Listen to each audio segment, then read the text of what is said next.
আমাদের বাংলাদেশের নবনির্বাচিত মন্ত্রী মহোদয় জনাব তারেক রহমান প্রধানমন্ত্রী হিসেবে তিনি আমাদের বাংলাদেশের দায়িত্ব পেয়েছেন। তাকে জানাই আন্তরিক শুভেচ্ছা এবং অভিনন্দন। আসসালামু আলাইকুম বন্ধুরা, দেশ ও প্রবাসের সবাইকে জানাই পবিত্র মাহে রমজানের শুভেচ্ছা। আজকে পবিত্র মাহে রমজান উপলক্ষে ছোট্ট একটা মেসেজ আপনাদেরকে দেওয়ার জন্য ছোট্ট একটি ভিডিও নিয়ে হাজির হয়েছি। আশা করছি আপনারা ভিডিওটি শেষ পর্যন্ত দেখবেন। ইতিমধ্যেই আমাদের মধ্যে পবিত্র মাহে রমজান চলে আসছে এবং এই মাহে রমজান উপলক্ষে আমাদের অনেকের মাঝেই দেখা যায় নানান ধরনের চেঞ্জ বা পরিবর্তন কাজ করে। যেমন অনেকে রোজা রাখে, 5 ওয়াক্ত নামাজ পড়ে। কিছু কিছু মানুষ আছে সমাজে যারা কিনা টিটকারিমূলক কথাবার্তা বলে, আসছে একটা হুজুর হয়েছে নতুন করে, সারা বছর নামাজের খবর নাই, রমজান মাস আসলেই নামাজ পড়ে। এইভাবে টিটকারি মশকরা কখনো কাউকে করবেন না, কারণ পবিত্র মাহে রমজানটা কিন্তু আসেই মানুষের পরিবর্তনের জন্য। মানুষ যেন হেদায়েতের মধ্যে আসতে পারে, মানুষ যেন একটু পরিবর্তন হতে পারে, যার কারণে কিন্তু এই পবিত্র মাহে রমজান মাসটা আল্লাহ তাআলা এই আখিরি নবীর উম্মতের উপরে বকশিশ হিসাবে দিয়েছেন। আমি আপনাদেরকে আরও একটি মেসেজ করে দিতে চাই, আরও একটি বার্তা আপনাদেরকে দিতে চাই।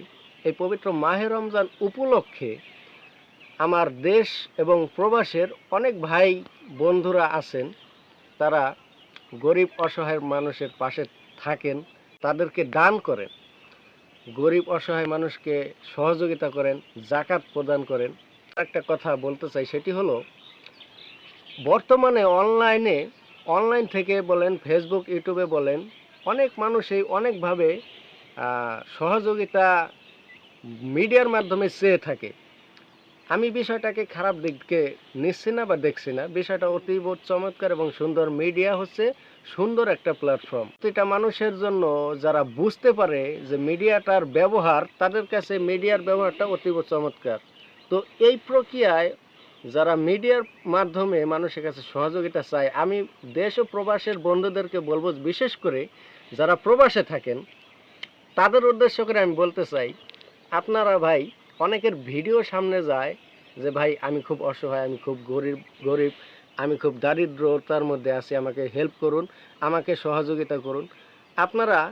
আমি আপনাদেরকে নিষেধ করছি না সহযোগিতা করতে, আপনারা শুধু জাস্ট একবার ওই ভিডিওটার মধ্যে কি বলেছে আপনারা সেটা সত্যটাকে আপনারা যাচাই বাছাই করবেন, সত্যটাকে জানবেন, তারপরে আপনারা মানুষকে হেল্প করবেন, সাহায্য সহযোগিতা করবেন, জাকাত প্রদান করবেন। কিন্তু আমি কথাটা বলতাম না, কথাটা এই জন্যই বলছি, বর্তমান অনলাইন প্ল্যাটফর্মে ভালো দিক যেমন আছে, খারাপ দিকও আছে। মানুষকে প্রতারিত করতেছে বেশিরভাগ। প্রতারকদের হাত থেকে আপনারা যেন দূরে থাকতে পারেন বা প্রতারকদেরকে যেন চিনতে পারেন, এজন্য ভালোভাবে অ্যানালাইজ করবেন, ভালোভাবে তথ্য নেবেন যে আপনি যাকে হেল্প করতে চাইতেছেন আসলে কি সে সেই বিপদে আছে। তো এই মেসেজটা আমি আপনাদের মাঝে রাখলাম। পবিত্র মাহে রমজান উপলক্ষে আমি আরেকটি কথা বলতে চাই, সেটি হলো আমাদের বাংলাদেশের নবনির্বাচিত মন্ত্রী মহোদয় জনাব তারেক রহমান প্রধানমন্ত্রী হিসেবে তিনি আমাদের বাংলাদেশের দায়িত্ব পেয়েছেন। তাকে জানাই আন্তরিক শুভেচ্ছা এবং অভিনন্দন। এই কথা বলেই আমি এই ভিডিওটি শেষ করতে চাচ্ছি।